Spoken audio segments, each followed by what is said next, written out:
Lawrence O'Donnell did a segment, and I've said before that Lawrence O'Donnell does not give two fudges about nothing, okay? He is way more aggressive, which is sometimes very cathartic, than I feel like I can be, or that I feel is authentic to me. But he did this segment calling out Scott Jennings, who's someone we call out a lot. Because when you own as many libs as I do, you got to put a place to put them all. Yeah.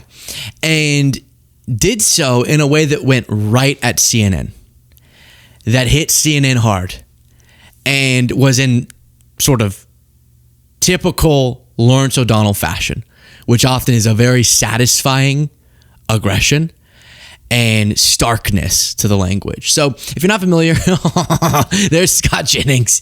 He was a more moderate Republican, worked with the Bush administration, and then he saw the wind blowing in the Trump direction, and he started making that face a lot and became a big Trump guy. And since then, he then started considering running for Senate. He got this bougie job on CNN. He's making a lot more money. He has a more popular show independently, in addition to CNN, etc. And so it's kind of, we beat up on him because he says things I disagree with a lot, but that's okay. We always argue with people. That's acceptable. That's politics, whatever. But that he also represents, more infuriating, the worst of what media can be, which is incentivizing partisanship, division, dishonesty in a lot of cases. And that's what sells, whether it be on social media, independent media, or corporate media, over authenticity. And so here goes Lawrence O'Donnell. The CNN regime then realized that was a mistake, and they stopped doing it. They stopped paying for lies. But then CNN got a new head. The head of CNN for the last 3 years, hired by the Trump-supporting owner and operator of CNN, is an Englishman who thinks paying Scott Jennings to lie about Donald Trump is money very well spent. Scott Jennings, who used to be an aide to Senator Mitch McConnell, was not always a rabid, lying Trump supporter. When he first started appearing on television, he was capable of criticizing some of the more extreme Trump positions, but Scott Jennings figured out where the money is and how he could get his own podcast, and decided to become the J.D. Vance of CNN. And here is the single goofiest thing ever said by anyone in charge of CNN in that network's history.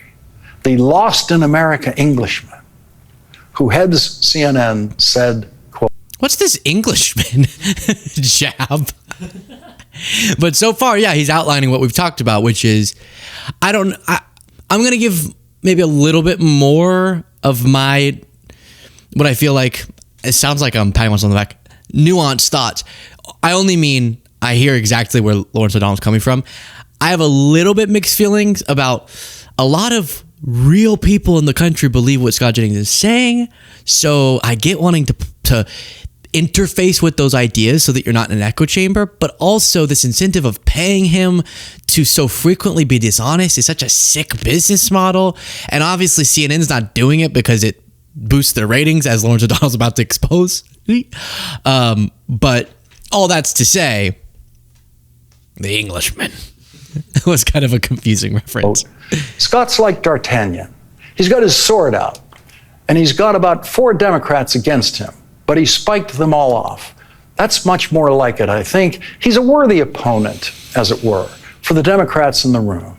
And it makes not just good television, but also for in some ways, a slightly deeper testing of the ideas all the way around the table.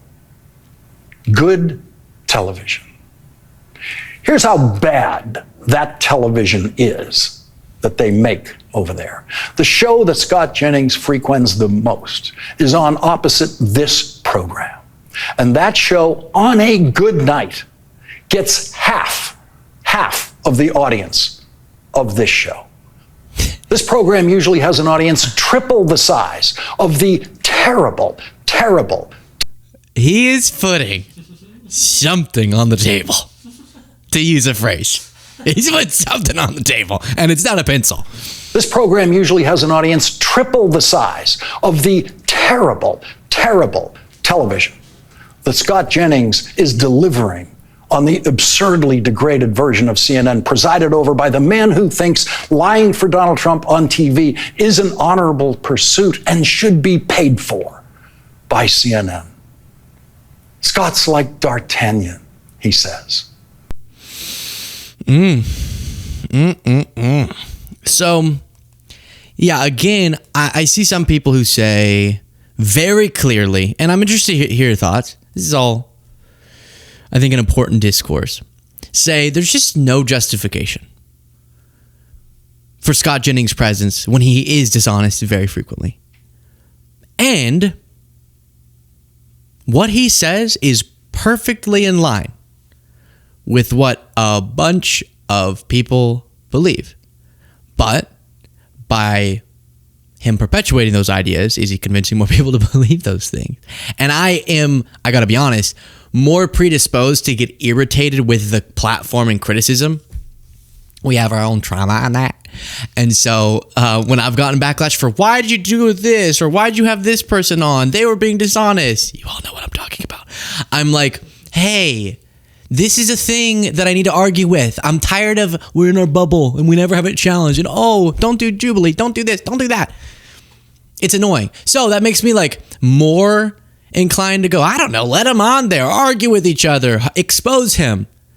But then you pay him big bucks and he knows that his big bucks are dependent on fiery exchanges where he has to toe the Trump line. That's a really messed up business model. Again, one that we've grappled with. When we've been like, hey, we'll pay if you'll appear for this certain debate, and then it feels like, wait, but you probably think that we're paying you to oppose me, but what if you end up agreeing with me? Are you going to have the incentive to just agree and be honest, or are you going to dishonestly keep fighting a particular point because that's what you... So it's a really tough area, but I didn't know that stat, and it's an interesting one for him to bring up, that it's not actually working. And I actually really like Abby Phillip, who hosts that show regularly that Scott Jennings is on, but that it's actually not working very well for them. And so, I don't know, because the other side of the spectrum is like you get really echo chambered, which can be really good for ratings, but not good for making sure we're aware of what the things are that are out there. I mean, Trump's the government. MAGA's controlling the government. So it's not like we can go, la, la, la, la, la. And Scott Jennings does argue their points. And so I want to hear them. I want to know what they are. And I want to argue with them. But I don't like that he keeps being rewarded for being more extreme, which has been what it is. Like, let me remind you, this op-ed he wrote. Think about this. Really they are telling members of Congress. Hey, Jake, give me my show back. CNN. This is an op-ed written January 6, 2021. If you're not aware, there was something significant happening on that day. And Scott Jennings said, Trump caused this insurrection and every Republican must condemn it. They don't even call it an insurrection anymore. And he said, he caused this insurrection. This is literally an insurrection, he said. The fact that the U.S. military hasn't secured the seat of our government already is a failure of leadership by the commander-in-chief. Trump pardoned these people. And Scott Jennings apologizes for it. President Donald Trump caused this insurrection with his lies and conspiracy theories about the election process being rigged against him. Imagine if I had said, Joe Biden caused an insurrection, and then went on to go, and we should elect him again.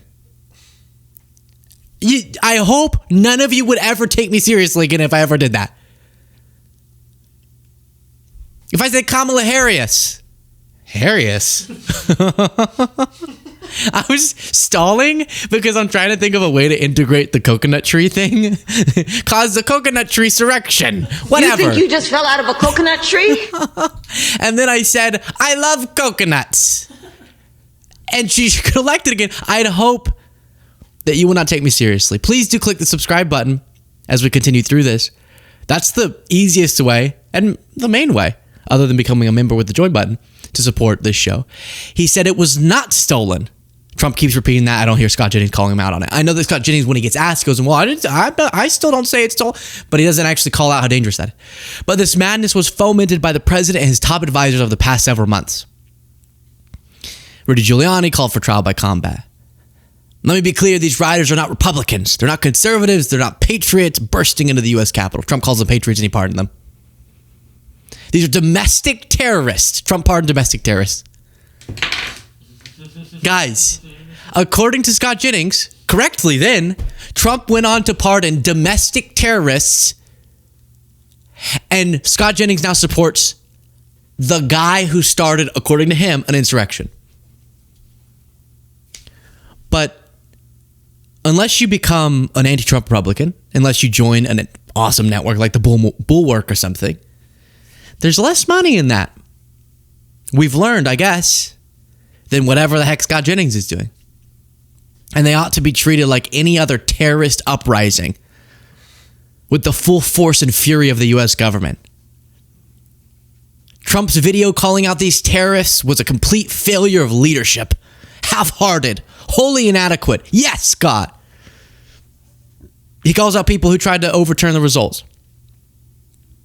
He says to anyone attacking the Capitol, you're no different than any violent Antifa. Okay, of course, we make it about Antifa. Writer, you claim, all right, Scott's still there. Claim to despise. Today, you are them. I'm ashamed and embarrassed for our country and for any Republican who fails to condemn this shameful behavior. Trump pardoned them. Okay. So that's kind of what Lawrence O'Donnell's calling out. Then this was, oh, wow, Scott looks different. This was on January 6th. Scott, should President Trump remain in office for the next 2 weeks? Well, I've been wrestling with this question all day. I mean, he's clearly violated his oath of office to preserve, protect, and defend the Constitution to the best of my ability. And no one could, with a straight face, argue that he is preserving, protecting, or defending it. In fact, it's the opposite of defending it. It's under attack. And so he's certainly not doing any of that to the best of his ability. So if you wanted to strictly look at his oath, he's violated it. You could probably make an argument he violated it this weekend when he called the Georgia Secretary of State as well, which seems like a lifetime ago. I don't know the answer. He's saying, I don't know, but you could make a strong case you should remove Trump from office before his term's over. And now he's supportive of him.